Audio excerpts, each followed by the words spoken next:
You are around the world, and welcome to Festival Fridays. This week we have a fantastic session lined up for you, and those of you eagle-eyed enough to have noticed, we've teamed up with Facebook to create a fantastic debate. Well, I certainly hope we will. We've certainly got 3 panelists who will drag us through and give us some great advice, education and inspiration. That's right. For those of you who saw that video and paid attention, which I'm sure is every one of you, then you will have seen we're going to be looking at how the ad industry can harness itself to help end racial bias. Now, what a week it has been. On Sunday, we saw Formula One's greatest ever driver, Lewis Hamilton, talk about the fight for equality and how it begins and how he is doing everything he possibly can. Still the only black driver in Formula One. We've also had debates rage around 2 supermarkets ads, which quite frankly has brought up some really ugly conversations and stuff that we certainly don't want.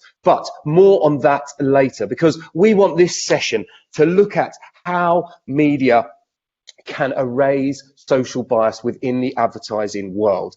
You know, what does it mean to have and represent what society looks like in your ad campaigns? We're going to answer and look at all of these questions as we go through the session. Now, to do that, we've got 3 people far more knowledgeable and far more experienced than me who have got some fantastic opinions. Before I introduce them, I just want to say, as we go through this session, there is a button on the right-hand side of the technology you are using and the platform you are using, which says Q&A. You simply put your questions into there, and as long as they are not rude and they are genuinely thought-provoking, then we will read them out as we go through the session, and hopefully we'll have enough time to get through them all. But without further ado, let's introduce our panel for this afternoon's session. Woo! You can have a round of applause, everybody.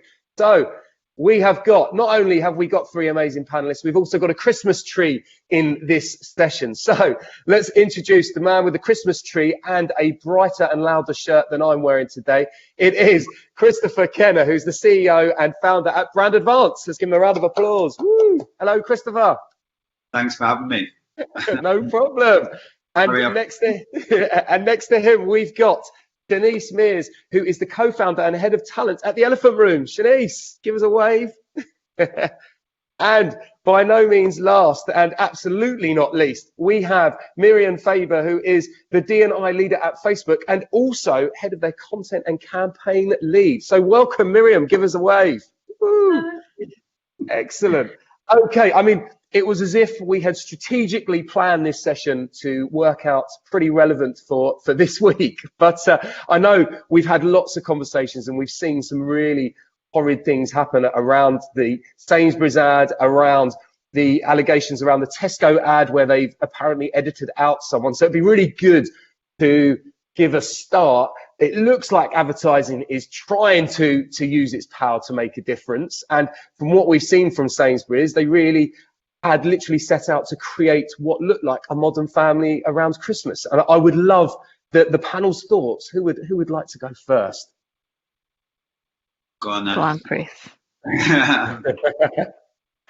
What can I say on it other than, like, firstly, hats off Sainsbury's. you are in society and your ads reflect society. I know, Jeremy, you were saying it might not have been an intention to make this controversial ad. They were just making an ad that showed a family, but so great. Sainsbury's, like, more brands should do that and never shy away from that. I know there's other stories in the press right now from other supermarket chains that might have excluded, or I don't know anything enough to really comment on it. But we are marketeers, like, so the creative agency, the media agency, the Sainsbury's team, we're marketeers. What is our job? Our job is essentially to get a product in front of as many people as possible and make as many of them people have some connection enough with that product to buy it, So whether they see themselves using it, themselves in the ad, whether it's make it useful for them, or whatever that hook is, that call to action, that's what our job is. Now, so we should never shy away from that. But isn't that, and on the flip side, but people that write that kind of, what I can say is Sainsbury's, you've had a little look into my life a little bit, because, that's your one video that was showing that we live with it every day. Like, then people, they didn't just come out because of that Sainsbury's ad. They're around every day. I've grown up through it. Now my 15-year-old's I'm sure Shani can add more on that. But like it's, and Andrew Miriam. But there's, we shouldn't be sat here to even have to talk about it.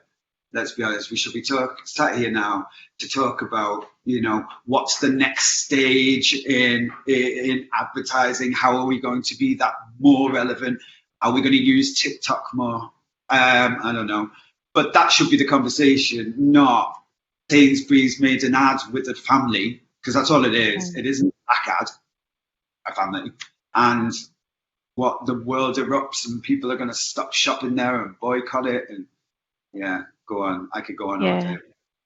No, you're completely right. And I think it's so important, like, that people understand now, because more often than not, when Black people talk about, or anyone who identifies as non-white talk about their lived experience of racism, prejudice, discrimination, more often than not, when they are talking to their white peers, and obviously this is not speaking for everyone, but I know a lot of people, they're like, are you sure that's happening? Are you sure? No, we're not racist. Britain's not racist. Come on. And then they use examples, like you said, Lewis Hamilton being most influential Black person in the UK, and etc. like that. But actually, it's the day-to-day of just normal general public people who are going to the shops and people who are, like, taking their kids to school, that have to come up against people who have complained about these racist ads, or whatever they want to describe it as. And essentially that's our experience, and now it's at the forefront because social media hides nothing now. Like, it's literally like a jury. Like, you'll see everything and you'll get to judge it for yourself. And a part of me is I'm just like, finally, I don't even have to speak. These people are speaking for themselves. Like, you can't tell me that we don't have a problem here in the UK with racism and bias. Like, you just can't tell me it doesn't happen. Like, because I think a lot of the time people do try and argue that, and and say how we are moving towards a modern society, and we absolutely are. But there are some people that are just, quite frankly, not on that journey with us, and they are happy to have a white Britain. And I think it's really, really, really shocking that people can so overtly say that, and there's no consequence for that, because essentially that's what it is. People are being quite outwardly racist and proud to say, like, oh, Christmas in Nigeria, oh, I thought we were having a white Christmas, or why would you show a family and not a black, why wouldn't you just show a family and not a Black family? Like, what does that even mean? And these people there's no consequences to their actions. Do you know what I mean? And I think it's really important that, as brands, and I do think that brands have a responsibility now, whether they like it or not, to be accountable for that, and to be like, what side of history are you trying to be on? Like, do you know what I mean? And what kind of message are you trying to show? Because essentially the Gen Zs that you're talking about with the TikToks and the millennials and people coming up, they quite frankly won't adhere to it. They won't work for you. They won't buy from you if you don't say quite outrightly that you don't stand for that. And I think that's the type of future we're moving towards, where people will just become more independent, and they will sort of go against these big establishments that choose not to sort of and Miriam, you said it earlier, like stand in solidarity with them. Do you know what I mean? And I think it's just important that brands ask themselves, what are we doing to move forward and future-proof ourselves to make sure we don't get left behind? Yeah, I think I totally agree with you both on these points. And I think this point about boycotting and solidarity, I think it's a massive opportunity. And I'd much rather, I'm always a fan of looking forward, what can we actually change? And I think all these people say, we're not going to shop at Sainsbury's anymore. We're going to stop, we're going to boycott you. We're not going to come spend our money. I'm like, actually, all the other brands, surely at this point should say, we also don't support racism. We don't want all these racist people coming to shop at our shops anymore. What are we going to do about it? We also publicly say, well, actually, of course we want all these diverse customers. I think it's not just on Sainsbury's. I think all these other, supermarkets, news agents, wherever people do their shopping, I think it's an opportunity for them to stand up and say, here's our belief. We do want all these customers. What are their ads going to look like? How are they going to put their message out? And you're right, young people especially will be going back to these places, these organizations. And let's be honest, young people also want employment. These businesses are huge. They've got thousands of jobs, right? You're going to want to hire young people. Do young people want to be hired by companies who are outwardly going to be seen as not supporting these causes? And I think that's super interesting. And I'm glad you picked up on something like a younger generation, because actually these are our future leaders. These are going to be people that, want to see change. They're going to be responsible for driving change. I think absolutely. I was going to quickly add with because I wanted us to, certainly for me anyway, to not seem hypocritical. We've all got to do our bit as well.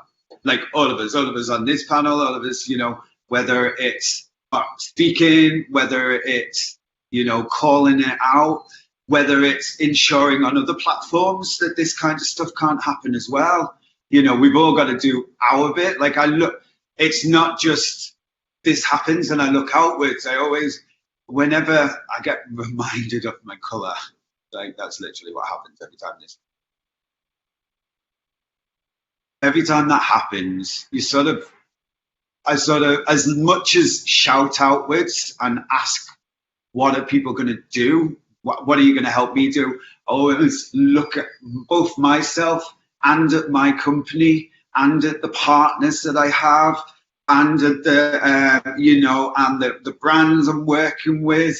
Not just to say, I'm going to get rid of that brand now because I don't but just I can pick up the phone. There'll be people here now watching that, I speak to, where I can pick up the phone and say, we need to fix something, Yeah. And that's my responsibility. And I think we've all, when such horribleness like this, just like when Black Lives Matter, and now it's just not unbiased, but it's just, not unconscious, it's just conscious racism, You need to not hide behind a 45-minute unconscious bias course, because that ain't going to stop them writing that stuff. We just need to get past that now, this thing that we learn all life, and then think of 45 minutes with some great lady is going to change it. We're going to stop being unconsciously biased now. You're born that from the second you looked up into a person's face, you started being unconsciously biased. I think we just got to, I don't know, I'm shaking a little bit. I just hate it. It's conversation after conversation, and great brands are helping, but we all need to do so much more. I can't take 38 years of this, and my 15-year-old, I just want to stick him back in a box and not let him out for another 5 years till we've all got us. I was going to swear, but we've all got our stuff together, and brands are going to have to help move that. And, governing bodies are going to have to help do that. And then each of us personally are going to have to help do that. But it's time. Yeah, absolutely, absolutely. I think it's just about taking the accountability and looking at the inside and also at the outside, isn't it? Like you do have to look internally and what does that look like and what are you doing and what is your individual responsibility and then obviously your corporate responsibility and all those types of things. And I think, yeah, like you said, it's not just one shoe fits all, or like it does take a village to raise a child. So ultimately it's like, it's about the government, it's about the general public, it's about the brands, and it's about the agencies and the clients. It's about the people who are representing those people within the advert. Like it's absolutely everyone's responsibility to make sure that we sort of keep driving that change and keep moving forward. And I just wanted to say as well, it's also about acknowledging like what part you play in being complicit, because I think more often than not, and again, Black Lives Matter has been happening from day, like who remembers the 2016 protests? I don't know if you guys remember, but it has been a thing. But George Floyd has literally like, I don't know, I suppose boosted almost like an evolution of more people being, sort of I suppose it just took more notice of it, I'd say. But my thing is just like, but how complicit are you to people's behaviors within the company, amongst your friendship groups, amongst your work, like you work colleagues? Like that is what we need to call out. We need to call out behavior that's absolutely not okay, because a lot of people, they're like, oh, but I'm not racist, or but I'm not biased, and they think that's enough. But actually, no, you have to be anti-racist. You have to be actively trying to call out all the BS that's happening amongst your colleagues, amongst your company, because if you stay complicit to the behaviors that's happening amongst you, you're just as bad as the people causing the problem. Do you know what I mean? And I think that's really important. So when you're doing all these cool ads with casting all the young black kids from the hood, do you know what I mean? And you're thinking that it's okay that you can sort of just put out sort of content that is clearly influenced by a culture that doesn't come from, say, a more mainstream but more of an underground or black culture and stuff like that. But then you have an all-white team and you're happy to sit in a boardroom amongst no one who identifies as non-white, or you're happy to be amongst, do you know what I mean? Like, I feel like you just really need to look at, like, what are you truly doing to have an impact and make sure people get the same type of opportunities, the same type of access, and also enable conversation where, although it might be uncomfortable, it's transparent and you're taking accountability for whatever you're doing. I 100% agree with this. Yeah.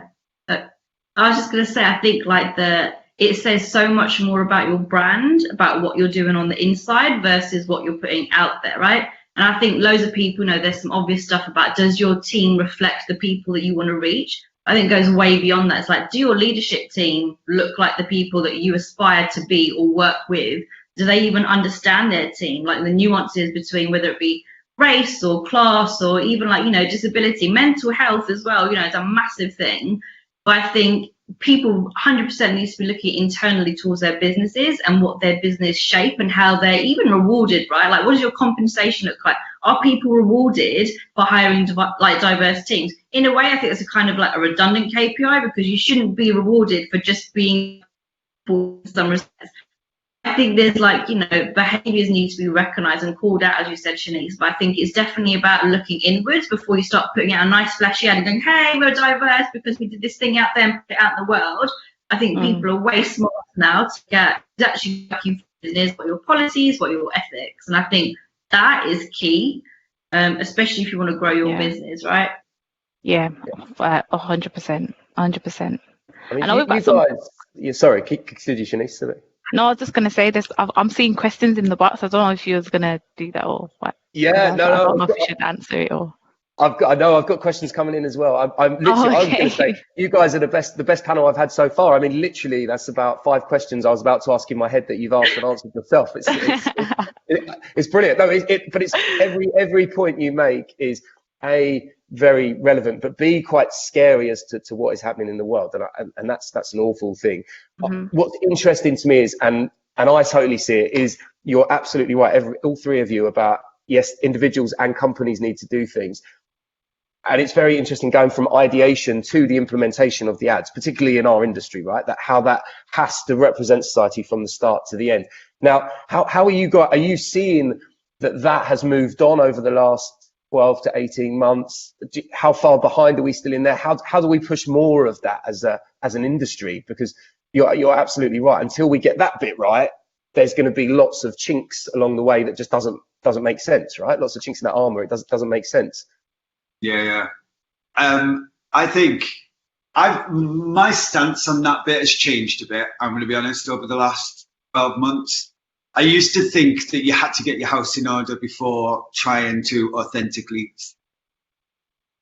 Now, I think you just need to hire the right people to do it. That doesn't necessarily mean they work full time for you, because there's there's sort of different angles that I've come to respect, like just bringing in people because you now want to, put out ads to the Black community or to the LGBT community. How does that person being brought in feel?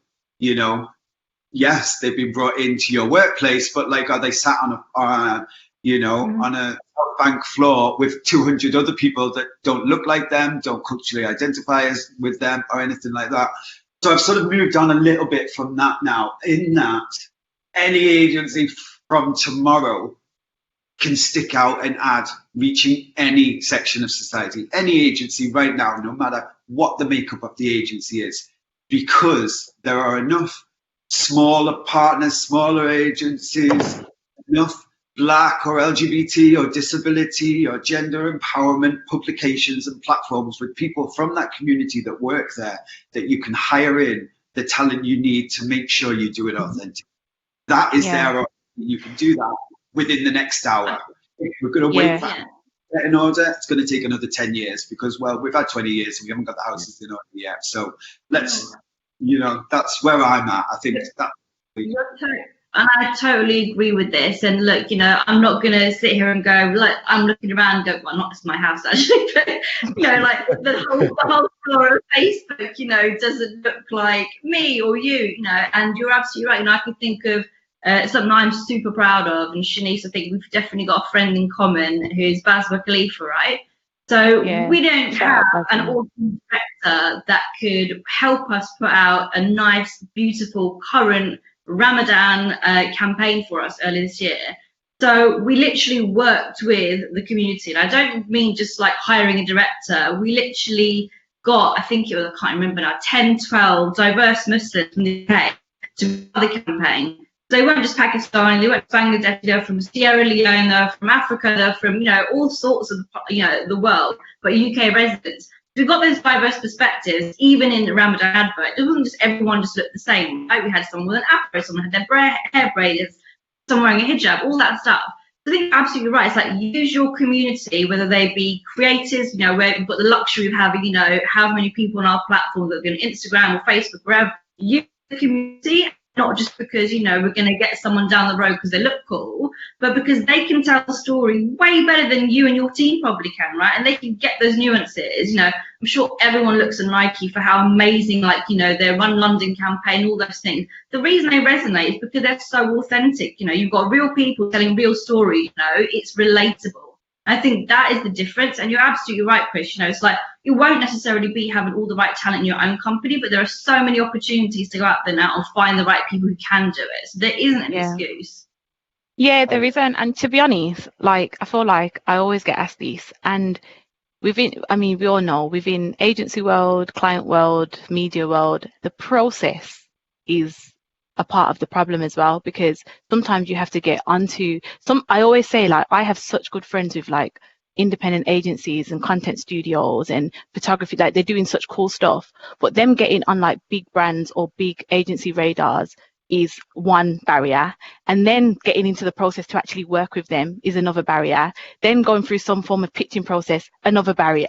There's just so many barriers, and it's just first of all, obviously, yes, you need to get these people in the room, and like you said, Chris, the right type of people to be working with, and your example Basma is great, but ultimately even us as a small agency, we're a small agency, and although we have great expertise across the team, we're still very small, so we're still not in certain rooms where we feel like we really need to be in.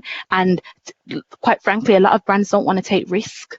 quote unquote, because it's a new person they're working with, and they've been working with this agency for really long, and it's a traditional setup, etc. We need to get over that because we're moving forward. So if you, like I said, I always say, like, if you want to future-proof your brand, the reality is you need to understand what's happening within culture, like the relevant demographic that you need to speak to, and go to the relevant agencies or the relevant people or the relevant collectives that's going to help you get there, whether or not they've got 5 creds that's got this brand and that brand and this RSC that spells out this, and like I just think it's bull, like, because at the end of the day, if you're trying to get real results, you need to speak to the people, and they're going to be new results. It's something that you've never done before, so of course it's going to be people you've never worked with before. It's common sense. Like, you can't try and get different results by working with all the same people, and then that's how we have that complex about culture appropriation, because what you do is you expect your inside people to go out there, take and come back and replicate, but it's not the same. Do you know what I mean? And I feel like that's what people need to be aware of as brands. Like, people like, there's something about, what can brands implement right now? As an agency, like, we're such a small agency, like there's only 6 of us on a team, but we work with UAL, we work with universities like Leeds, we do our own mentoring programs. Like, we're doing so many things as a small team at low cost, low resource, no partnerships, and that's still making an impact. You know what I mean? It's still getting us out there, it's still allowing access to young people. We're building our own communities beyond hundreds and hundreds of people. So ultimately, imagine a brand who has all the resource, the people to do it, the time, the money, do you know what I mean, the space. Like, you guys can do it. It's just ultimately you're not putting enough time, because time is it's not even just money. You need time and brain and concepts. It needs to be put in, the work needs to be put in to then be able to implement that. And I think that's really important. Like, I mean, this is a shameless plug, but I'm a part of the steering committee for 10,000 Black interns, which is a goal for next year. And it literally is a commitment of hiring 1 young Black person for the minimum of 6 weeks at the minimum London living wage. So many people can do that. We can commit to it, and we're a 6-person company. So imagining people can bring in like 10, 5, 7, like, what is that as a commitment? Like, it's very little cost, and you won't do it. Yes, we need to talk about their experience, but the training is given and everything. All you need to do is sign up, and it's stuff like that that people should just be getting involved with, no question. Do you know what I mean? And I just feel like a lot of the brands, I just feel like they're all about risk, and then it has to go through that person, and then this person has to sign it off, and all that process is just it's not good for the company. No, absolutely. And then that is obviously some fantastic, really good stuff there, and what brands can do now as well, which I really love. And Christopher, you wanted to add on to that. We've got, the beauty of this is I've got 100 questions in my head, and the audience are going mad for questions. So keep going, guys. I love this. I mean, it's about, one of the questions, what can you do now? Absolutely. You've got 10,000 interns to choose from there. You've got to go out into the community, take people who are working on your platforms, who are doing stuff that you can easily identify. I mean, this is the kind of stuff that the audience will take away. I'm absolutely certain of that, and go, right, actually, we need to do that. Yeah, absolutely. And I'm just going to address a question here. Like, I'm also a part-time lecturer at Kingston. And although, I love teaching, and it's something I'll do until I'm not here anymore, but it's also something that directly aligns with my role at the Elephant Room. Like, of course, I have to understand the next generation of thinkers. Of course, I need to know who's in universities. Of course, I need to be able to understand what their learning is like and how they're learning, and be able to then teach like that. So the person asked about like collaborations with educational institutions and stuff like that. Like, it's not enough to think that, once all these people graduate or don't graduate, because some people don't go to university, that then they're just going to come and work for you and it's all going to be great because everyone knows us. Because you'd be surprised how much they don't know as a young generation coming up. And it is partly, again, our responsibility to get into those education institutions and give them that industry insight. And again, my role as a lecturer is not only teaching them, but again, bringing in my industry friends. Chris, you already know. So it's like, do you know what I mean? It's like bringing in my industry friends. I already used Merriman as an example. I told Basma that I used that insight and that analysis and that report that goes a part of their homework. Do you know what I mean? I think it's like, it's not just this, oh, let's go and do a visit out and everyone come and see our office and go on, you can talk to. That's just not enough. Like, they need actual intel, because when they go and apply for that job, you're going to ask them at least 1 year's experience. Do you understand? And if they don't have that, you're not going to hire them. That's the reality. So it's also partly our responsibility to make sure that when they are going through their education or going through some form of training, that they've got that insight, so that when they are applying, they are ready and they are confident. Because a lot of the time, when you as a young person, as a Black person particularly, and I only speak as a Black female, you don't always go empowered. You don't always enter a workplace empowered, and it is your responsibility as the employer to empower your employees. And I think it's important, even more important, for those who identify as non-white, come from different, lower class socio-economical backgrounds and stuff like that. They're going to need that a little bit more, because they haven't had it, and as we've seen, the world's racist. So, do you know what I mean? I think it's important that you take on that responsibility as well. And again, a lot of people don't have the time and they don't want to. Yeah, I think the main takeaway would be moving. Most brands that are watching this would consider themselves allies. Most people watching this now would consider themselves allies. But we don't need allies anymore. We need advocates now. Like, ally was sort of a few years ago where you didn't really need to invest too much, but you said, I agree. I don't think that happen, but now we need advocates. That's it. Like, allies is done, and ally is sort of complicit now. I think now we need an advocate that doesn't just say, I don't like racism, but when they see it, they stand up and say, stop, or brands say, you know what, I'm going to show more of that society, because, look under the hood of what some of the problems in society are and how advertising can help address them is we need to see that part of society more. If there was a Black person in everybody's every day in school, then we'd have a whole lot less racism. Yeah. Would have met me. They would have met. They would understand the cultural differences. There wouldn't be that big. I'm from up north, and it doesn't take you long to drive out of Manchester to reach somewhere where they sort of, like, as you're driving past in the car, cars are slowing down. You go out into the outback up in Yorkshire. They've just never seen a Black person before. It feels like they have, obviously, but it feels like they haven't. Oh, there's certainly not many that pass through.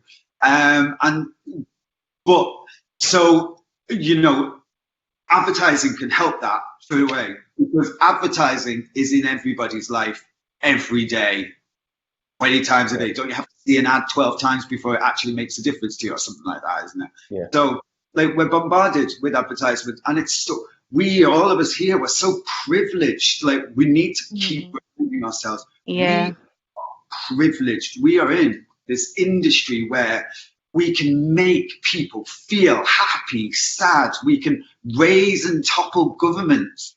We, advertising and the free press are the pillars of democracy. Democracy only works when the free press can hold accountability and advertising can hold accountability and can, think back. People didn't used to wear seatbelts, did they? But then advertising made us, and now you don't dare get in a car and start driving without a seatbelt on. That was advertising. People used to think it was the weirdest thing to be told to put a seatbelt on in the car because they'd never done it before. And just stuff like that. Like, it moves society, or it can hold society back. With great power. Oh, yeah.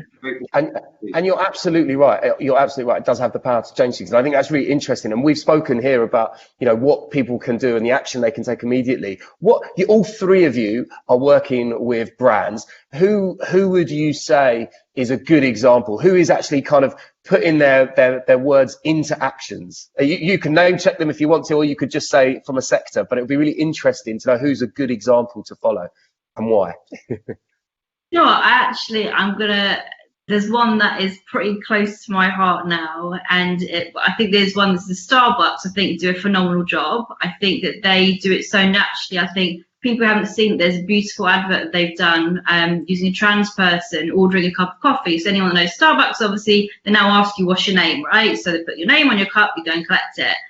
pretty much the whole advert, is around this person feeling really uncomfortable around their name and not knowing sort of, what should they be called. And Starbucks haven't made a big deal out of it. They haven't put like a big rainbow on the advert and gone, hey, this is, for the LGBT community. They've just pointed out a human truth, which is so relevant for people like the trans community, and like the power of a name and using someone's name right.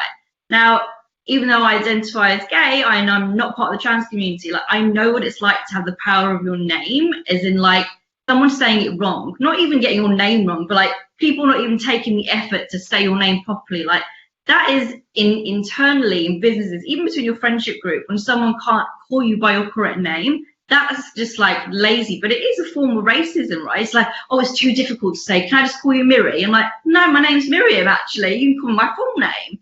And I think Starbucks do a brilliant job of highlighting that. It's actually, it goes beyond the trans community. It's getting someone's name right. And I think that in itself is just such a beautiful example for me that really resonates. I think loads of people, no matter what your name is, you've got a slightly unusual, spelled a bit differently, you don't have to be part of the trans community to relate to it. And I think it's a beautiful example.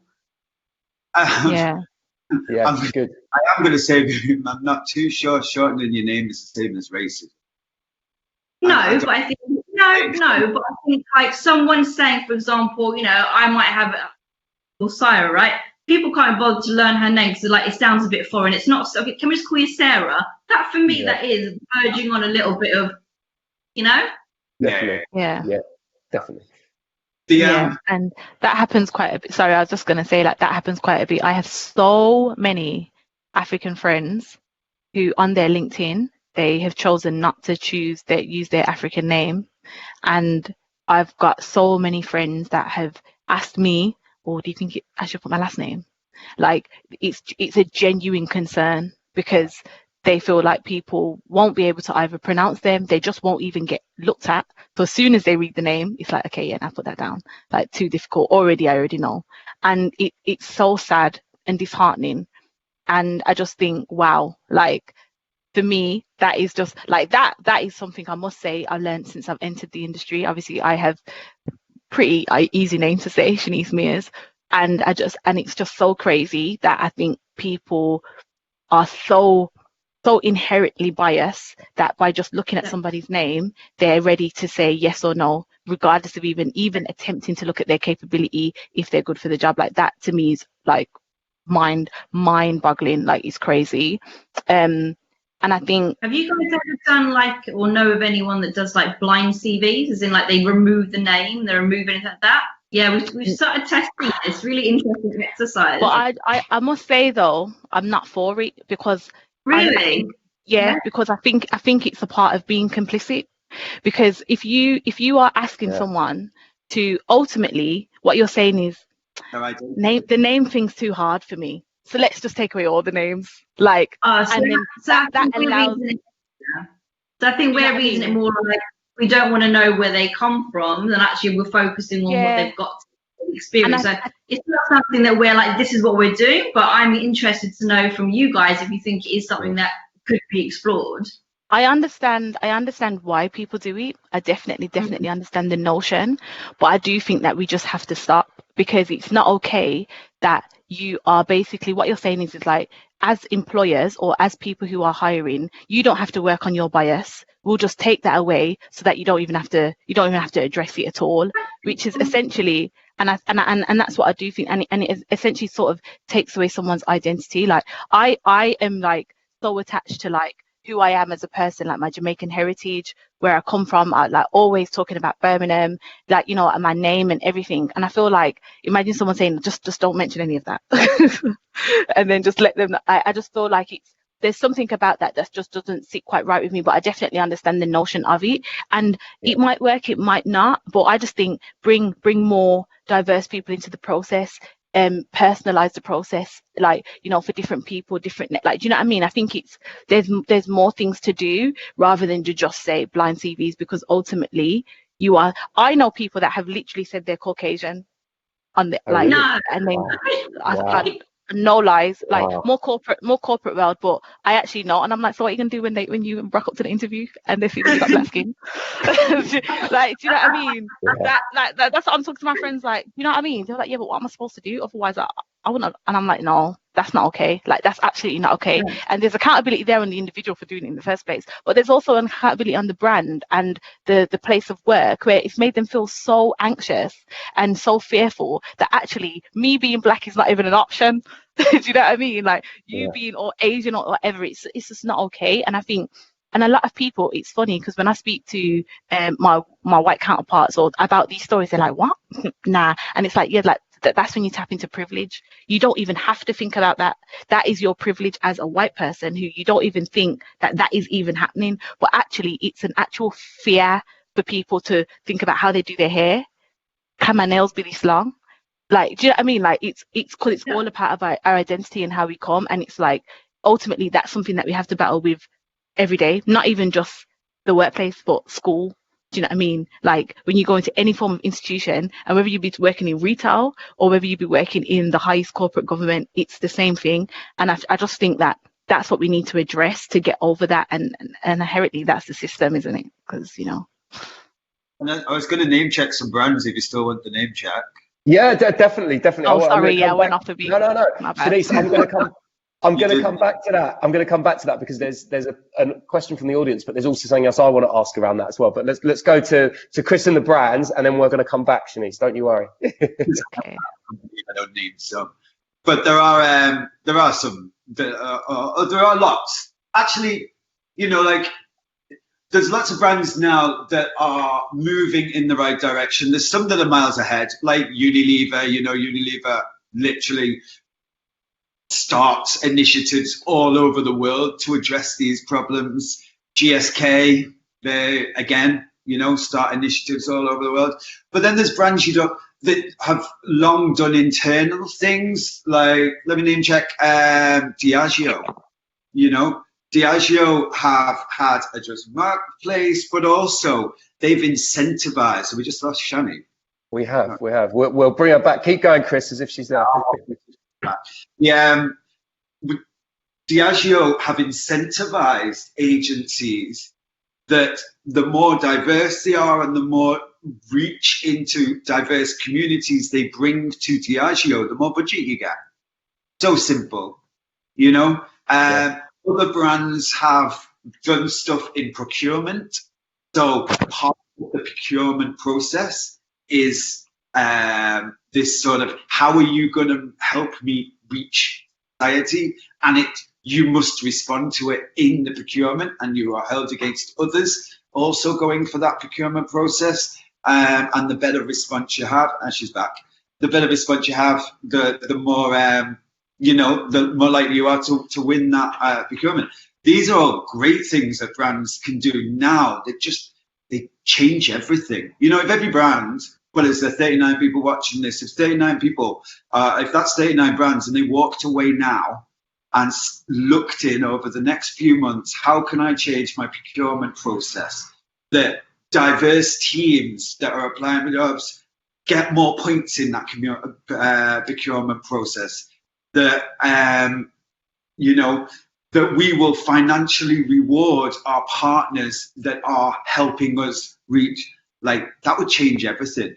It would help me and Shadi and our businesses, but it would just change everything for everybody, because then overnight, you know, like, everything moves when there's a commercial value. We live in a capitalistic world. That's it. We all say we want to do better. There are lots of allies in the world. There's very few advocates, but there are advocates. But things change when it hits bottom line. You know, when there's a commercial imperative to get things done, then how amazing can, you know, work from home? Nobody bloody wanted to do it for the last 5 years. Not a single company would have let you stay from home.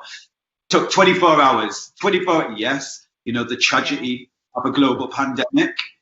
But 24 hours, and every company said, oh, work from home. Don't even bother coming back this year, actually. And we'll have a little chat with you next year. Don't worry, your computer system's in the post. It'll be there. Oh, yeah, no, don't worry about security. We sorted all that. 24 hours it took. Done. So we could do that. We can change everything. You know, like, I hope people don't think I'm just, you know, spouting bollocks. You can. Like, literally. You can. And I think It's so funny because you know since the first time I heard you say that, I have used that. I'm like, it's true. Global pandemic and everyone changed it up. So to be honest, no one's got an excuse. Do you know what I mean? And I think it's also to be honest, it is a shame as well to think that. Like I hate thinking of diversity and inclusion as an add-on, because it is just normal to be different, because essentially that's what diversity means, just difference, and inclusion means being okay with letting everyone feel included in the process. And the fact that you feel like that's an add-on, we should invest in that, or actually it should just be a foundation of your company principle anyway. Do you know what I mean? Yeah. Because at the end of the day, why wouldn't you want difference in the room? And why wouldn't you want to, there's so many reports and how many stats you got to say that diverse teams make better, more money, and how many stats do you need to just say go and hire different people? And it's just absolutely no excuse if you've got access to the internet to say that you don't know where these people are, because there's so many different forms of social media that can allow you to do social listening really deep. It doesn't take that long. Do you know? Well, it takes long because it takes effort, but you know what I mean? Ultimately, you don't need a mass amount of resource. And I think, and work with the right, and again, this is to brand, but work with the right type of agencies.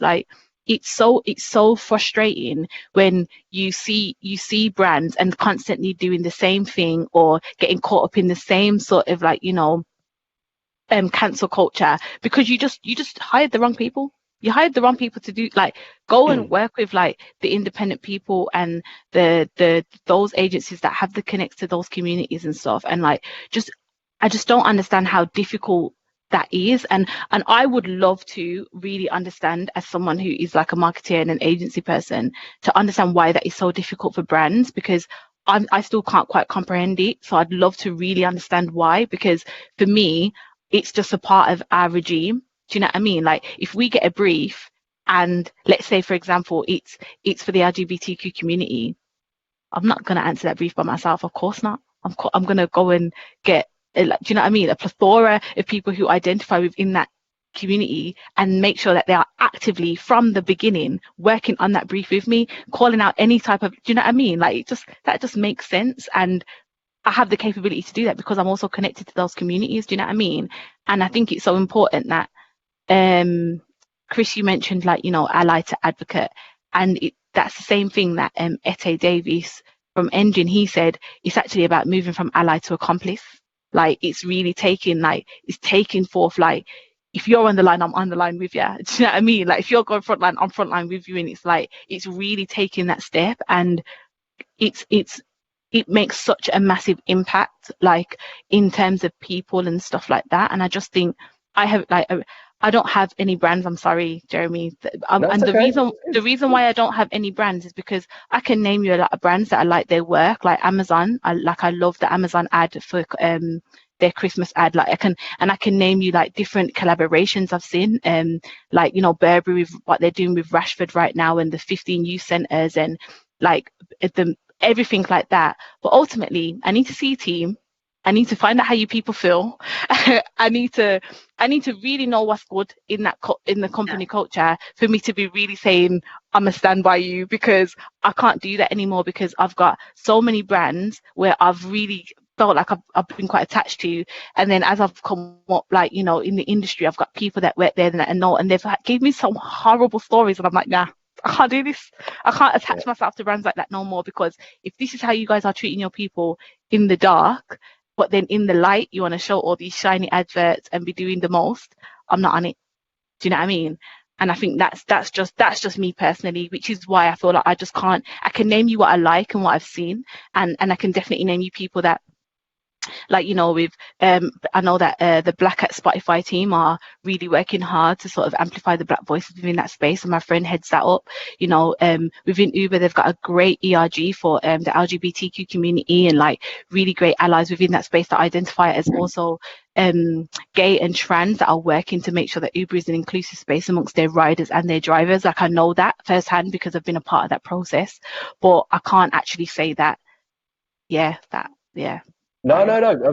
It was great. I think the audience want to see great examples of what people are doing and actually how they're reaching out. And I think all three of you have actually touched on the key to this. We've talked about education of young people and how do we get to that young generation. I suppose they are slightly easier to educate. It's the people who are the older generation, right? Who are stuck in certain ways, who don't see how and what they do is having an adverse effect. And actually, when you go to them and you say, well, actually, you can reach a whole new set of people that you've never thought about reaching before, which ultimately brings up your bottom line. So that educational piece, I think, is key, right? And I'm sure, Miriam, that's what you're finding as well. Yeah, I mean, 100%. You know, we're incredibly fortunate in that we've got, you know, a lot of people that work at Facebook. But I'd say, you know, internally, I'm super proud. You know, we've all got work to do. You know, by no stretch of the imagination, we're perfect. But I'm really proud of the work that we've done in this space. You know, Shanice, you mentioned ERGs. You know, I'm one of the leads for our Pride Act community, which is our LGBTQ community. You know, but I'm also a member of the Women Act community and also the Asian Act community. So I like the fact that I can be connected to ERGs and be like, you know, but I'm learning as well. You know, there are so many conversations happening in each of these that I'm not a part of, and it's a learning experience. I think it's everyone's responsibility to find their own learning journey, whether that's through an ERG, whether it's doing something out of hours. You know, I'm also a mentor to people outside of, you know, my working job. I think it's finding your passion, but being responsible and accountable for your own learning journey, because it's not on other people from diverse backgrounds to always be the educators. But I think there is so much to do. And I think one of the things that I'm actually inviting everybody that's on this call, especially you guys as well, that are here talking to me, you know, we are working really closely with the IAB, ISBA, and the AA, as well as some of our big global brands, GSK, you mentioned, Chris, you know, as well as the Unilevers as well, to actually collaborate and put together like an actual, like, I don't want to call it a playbook that kind of downplays it, but it's like, what is everyone's learning? You know, what are the tools that people have? What are the frameworks? What are the list of, you know, diverse agencies we can use it? Because everyone's going, we know what we should do, but where do we start? And almost it's just taking that first step of saying, what do we do? So we are putting together like our best brains amongst all our clients, our agencies, the governing bodies. So anyone that's got tools that they want to include or they want to be part of that conversation, please reach out to me personally if you want to.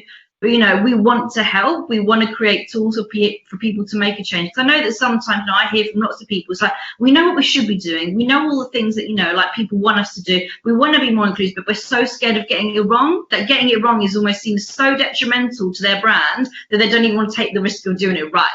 So it's like, actually, if we can help educate, then I would love this group of people who are on this call. And, you know, Shanice, Chris, you know, we're all connected now already. But I think I'm definitely up for helping arm people with the tools, and then they can educate themselves with it, right? It's almost like teach a man to fish rather than give him the fish. I think I'm already on already, Miriam. Oh, cool. With Advertising Network and with his Awesome. Yeah. Yeah. And it is such an important thing. And look, this conversation is brilliant. Like I said, I mean, I've got another 100 questions we could go on with. I'm just having a quick scour through some of them. It's a really interesting one, Shanice, something you said. And someone asked, as a white recruiter in a fairly white industry, how do we strategically expand our contact base to become more diverse without just spamming social platforms? I know you briefly touched on this with the listening in social platforms to try and understand what's happening in different communities, but what kind of advice would the panel give to that? Wow. Ultimately, what you need to do is go and talk to the people that you're hiring and like that you're trying to hire in terms of like the communities, because if you're saying that you're spamming social platforms, surely you're strategically spamming those social platforms, right? So whether that be posting in certain community groups or whether that be posting on certain platforms that are like directly at those communities, then just try and hear from one or two of those people. Like I always say, like never ever underestimate the power of a network and collaboration. So go and speak to people and just get like an idea of like, oh, where can you go, what is the understanding of this, build maybe a council, or do you know what I mean? There's something around it where you can quite often go to that person and be like, okay, I want to be a soundboard. But I just wanted to also add, like, onto like this, like in sort of the whole conversation, there's a saying that says, and this is particularly just for Black women again, but it's like Black women are over mentored and underfunded. I think a lot of the time, so many people are like, oh, we want to give back. And yes, we do need to access. And I think mentorship and all of the accessibility is absolutely great. But then equally, you have to want to put money behind whatever you're investing in and really dedicate the time to do it, because so much more impact and influence can happen with that push. And I think it's important that people, well, brands particularly, set aside those things and see how they can infiltrate that, because ultimately you have to want to hire someone. Like, I think a lot of the time, and like we mentioned ERGs, and I do think they are great. I think all of those things are great, but again, you're asking people amongst their day job to do other things within the workplace, no extra pay, no extra time, no extra annual, like, and it's a lot. Like, people have like burnout, and you have to, you know, think about mental health and well-being and all those things. So it's like, if you are really serious about making a change within your company culture and hiring the right types of talent, you will actually invest in getting the right types of people in, or the communities and the insight and the consultants, the right type of ones that are not just going to thread you for your money but actually do the job. And you'll expect them to sort of work alongside your actual employers already. Do you know what I mean? Employees already. Do you know what I mean? So I just say to that, as a white recruiter, go out and speak to some Black people, Asian people, disabled people, LGBT, like just all types of people, and just gather some opinion first. Like, get your head in that space, like learn to understand what that looks like, learn to understand like what those communities are saying, you know, follow some people as well. Like, I don't know what you guys' feeds are like, but I'm following a lot of different, like, if you guys follow Blavity and Hire Black Initiative, and are you know, TLA, which is like ran by Flavie, which is like the Black women in tech, YSYS. I could go on about different newsletters that I'm a part of, and that they're just putting it out there. Like, do you know what I mean? Like Community, like so many different things, and it's like, become a part of that. Have you read the report that Facebook have put out that BASMA directed? Are you following those people that are in that report? Like, do you know what I mean? And I'm not even just saying, I'm like, how much are you immersing yourself in culture? That is the question. How much are you doing that? Because that will lead back to your day job and give you the answer, hopefully. Yeah, I think like, and purely just because I'm a Facebook person sitting here, and I've definitely got a head start on this, but I think like looking at the communities we have on our platforms, you know, Instagram, Facebook, of course there are others as well you can check out, but I think following creators that do things that are different to what you do as well, like you can be like a lean back consumer and still educate yourself. You don't need to be like, right, what workshop am I going to go to? What thing am I going to listen to? Like, consuming content, just even diverse people, and like looking at what are the topics they're thinking about. What are the, you know, the conversations? I mean, I constantly just look at you like the comments that people are making, just because I want to see what's the conversation behind the content. You know, how are people engaging with it? How they're reacting with it? And I think they can be just as interesting as watching the content itself. It's like, you know, going back to the original, what's going on with Sainsbury's. People aren't talking necessarily just about the ad. It's like the response to the ad. So I think that's a really interesting way to look at things as well. I think what it is to do with recruitment, and another question that's in there. What do they say the definition of insanity is doing the same thing over and over and expecting a different outcome. You know, that's where I think recruitment's stuck quite a bit, is you're still going on LinkedIn and it's still just, you know, the net hasn't been chucked that much wider, but you're expecting to catch a whole load of new people that you never caught before. You know, and Brendan said it about following people, etc. You know, and I think there's a lot to be said about contextual as well. So, you know, if you need more Black people, more Black voices in your company, stick your ad in Black media. They're there. You know, don't just stick it on platforms. As great as Facebook might be, and as great as LinkedIn might be, you know, you can't target and put somebody, I want a Black person with any kind of ad on any platform that's against GDPR, race, religion, or sexual orientation. So, you know, you're using algorithms to try and figure it out on them. Black people are in Black media. And actually, do you know what, that couple of quid that you've just spent, going to keep Black voices? Because also you stuck a beautiful black box on your social and said, I stand shoulder to shoulder with you all. But you're not going to spend in our media. You're still going to speak to us through The Independent, or stick an ad on mainstream media and say, yeah, but everybody's going to see that. No. Contextual placement as well, going to that demographics media, whether it's for recruitment, whether it's for your brand ad. Somebody put in, should I be putting my budget into diversity media or mainstream media? You should be sticking it into both, because that's society. But, London, 47% of London is non-white. So why does everyone stick all of their London campaigns in white media? If we just, I think it's about 24% of the UK is non-white British. And there are so many beautiful publications. These publications on platforms and radio stations and TV stations are by people from that community, talking about stuff that's relevant to that community every day, day in, day out. Not the waste media by arrogantly saying, oh, if I stick an ad in the Metro, black people read the Metro as well, don't they? LGBTQ people get the train. It's just this redundant, old-fashioned way of thinking, and now we're in modern times. So even if you thought about that yesterday, don't care. Just wake up tomorrow and just think, we've been talking about the power of context. How long in this industry? Yes, we like layering data on top of that, and data can be a beautiful thing to help make something better. But that's what data does. It can't be the be all and end all. It is to improve on something that was already going to be good. Good creative data can add and make it more relevant to the audience, etc. But let's not take away from the power of context.